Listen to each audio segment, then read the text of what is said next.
अन्य जनजातियों की तरह थारू जनजाति भी कुपोषण तथा पानी संबंधी रोगों की शिकार है।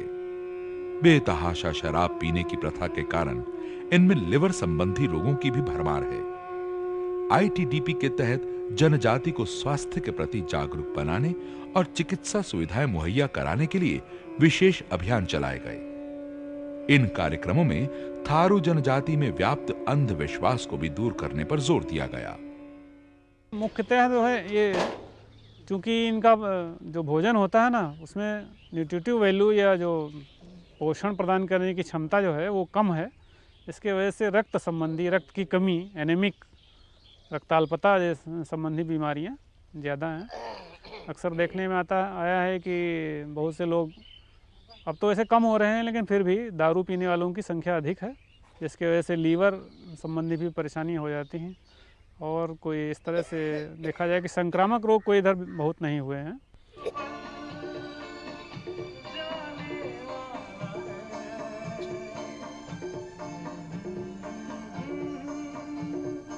थारू जनजाति की आर्थिक प्रगति को उनकी जीवन शैली और रहन सहन में आए परिवर्तनों के जरिए भी महसूस किया जा सकता है।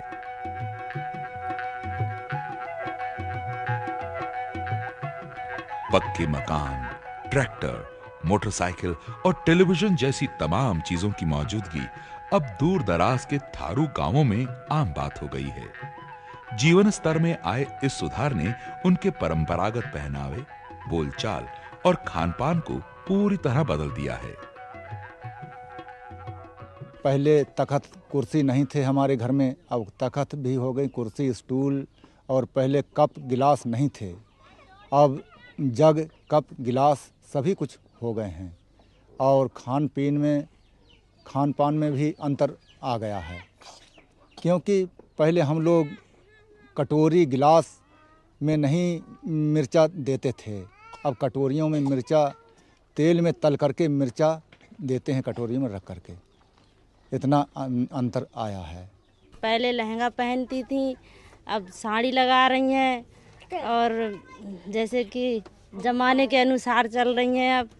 अब पहले तो गरीबी हालत थी, ऐसे ही अपने कपड़े पहनती थी, घर में बच्चों को रखती थी। अब तो स्कूल भेज रही हैं, और टीवी भी है घर में, देख रही हैं, अपना मनोरंजन कर रही हैं। पहले के इंसान मर्दों धोती पहनते थे, आज कल लड़के पैंट पहनते थे। इतना फर्क पड़ गया। और अंग्रेजी बोलने का, अब तो जरा सा 10 साल का लड़का वो अंग्रेजी बोलता है, और ना पहले हिंदी बोलता। क्या कर रहा रे, उसे कहाँ जा रहा है?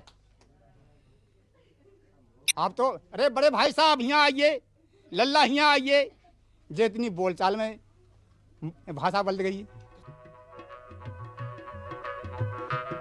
तराई के इलाके में तेजी से हुए शहरीकरण ने भी थारू संस्कृति को काफी हद तक प्रभावित किया है।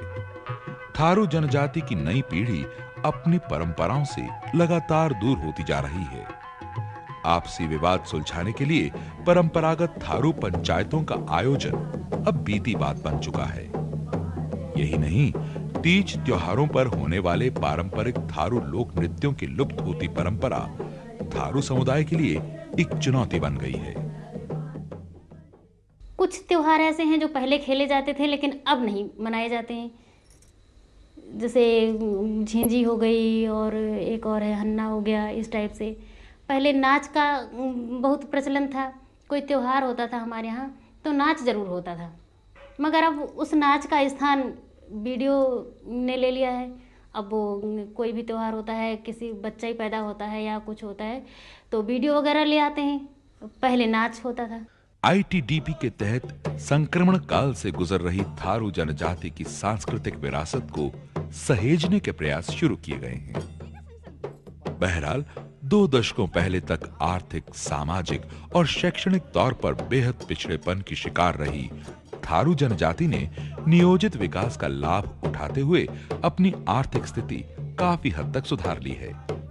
आज इसे विकास की मुख्य धारा से जुड़ी प्रगतिशील जनजाति के रूप में देखा जा रहा है। जो पढ़ा लिखा युवक है वो पहले के अपेक्षा अब ज़्यादा सोच रहा है कि मैं कैसे अपना जीवन स्तर आगे बढ़ाऊं, तो अब बिजनेस में भी लोग जा रहे हैं, सर्विस में भी जा रहे हैं। विकास के हर नए मौके का लाभ उठाने को तत्पर थारू जनजाति की नई पीढ़ी के आत्मविश्वास और जोश से चमकते चेहरों से साफ जाहिर है कि पिछड़ेपन की हीन भावना से बाहर आ चुकी इस जनजाति की महत्वाकांक्षाएं अब अंगड़ाई ले रही हैं विकास के कुछ और पड़ाव पार करने के लिए।